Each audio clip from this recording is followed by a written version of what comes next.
गरीब बेघर ससुराल ने बसाया पेड़ की तनी में आलीशान घर। गांव की धीमी बारिश में सुबह के वक्त निकिता और पूर्णिमा सूखी लकड़ियां पन्नी से ढककर जंगल की तरफ से गांव आ रही थी। तभी रास्ते में शांति कांति दोनों बहुओं को रोकते हुए, तुम दोनों गरीब बेघर बहुएं कहाँ से आ रही हो? हम गरीब जरूर हैं, लेकिन हमारा ससुराल बेघर नहीं है। उस एक कमरे की माँ जिसकी डिब्बी जितनी जगह को तुम लोग घर कहते हो, उससे अच्छा तो बेघर ही रहो। हमने जो पूछा उसका जवाब दो।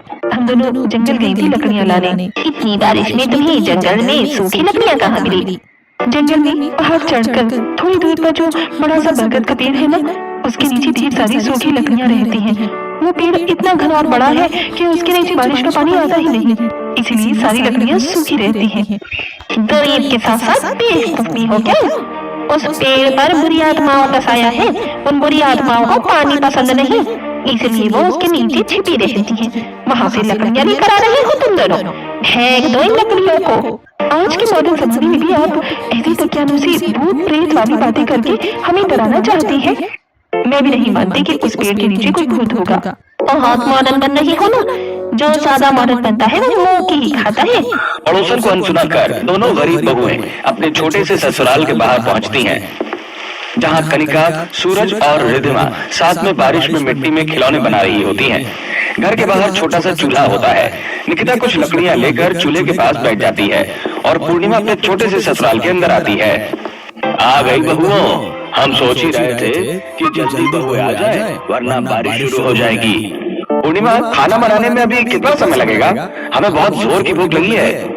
दीदी खाना बनाने बैठ गई हैं, बस थोड़ा सा इंतजार करिए, खाना अभी बन जाएगा। इतना कहकर पूर्णिमा लकड़ियां घर के कोने में रखकर कुछ बर्तन, थोड़ा राशन और सब्जियां लेकर घर के बाहर आ जाती हैं। निकिता सब्जियां काटने लगती है और पूर्णिमा आटा गूंथने लगती है। सब्जी बनाकर निकिता रोटियां सेकने लगती है। देवरानी जी, सब्जी बन गई है और कुछ रोटियां भी बन गई हैं। आप घर में सभी को खाना परोसिए, मैं यहाँ गर्मा गर्म रोटियां बनाती हूँ। ठीक है दीदी। बच्चों, नन्ना जी, आप लोग भी हाथ धोकर खाना खाने बैठ जाइए।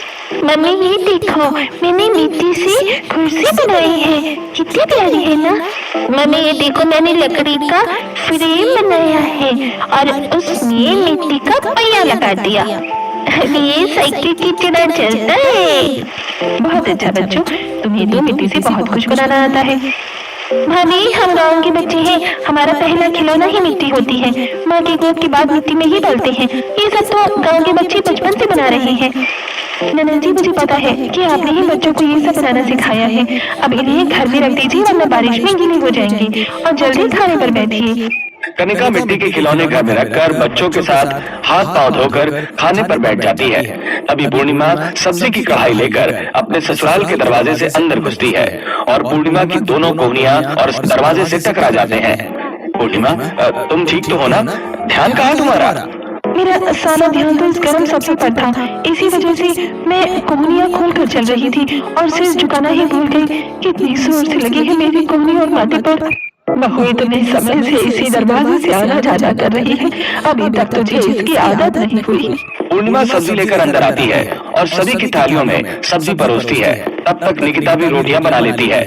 अंदर आते समय निकिता का सिर भी दरवाजे से टकरा जाता है। निकिता सभी को रोटियां परोसती है। क्या हमारे ससुराल का दरवाजा भी कभी उन आलीशान महल जैसा नहीं हो सकता जो पेड़ के बड़े तनों को डिजाइन करके बने होते हैं? निकिता, हमारे छोटे से घर में पेड़ के बड़े तनों से बना इतना बड़ा दरवाजा कैसे लगेगा? वैसे आलीशान दरवाजे के लिए आलीशान घर भी होता है। मैं तो हमेशा सोचती हूँ कि धीरे धीरे भगवान की कृपा हम पर भी हो और हम भी एक दिन अपना आलीशान घर बनाएं। बहु, खुली आंखों से सपने मत देखा करो। भगवान ने जितनी चादर दी है उतनी ही पैर पसारनी चाहिए। ज्यादा पैर पसारोगी तो बारिश में मच्छर काटेंगे, फिर डेंगू हो जाएगा। सीता देवी की बात सुनकर पूरा परिवार दोनों बहुओं की तरफ देखकर हंस पड़ता है। ऐसे कुछ दिन बीतते हैं और एक रात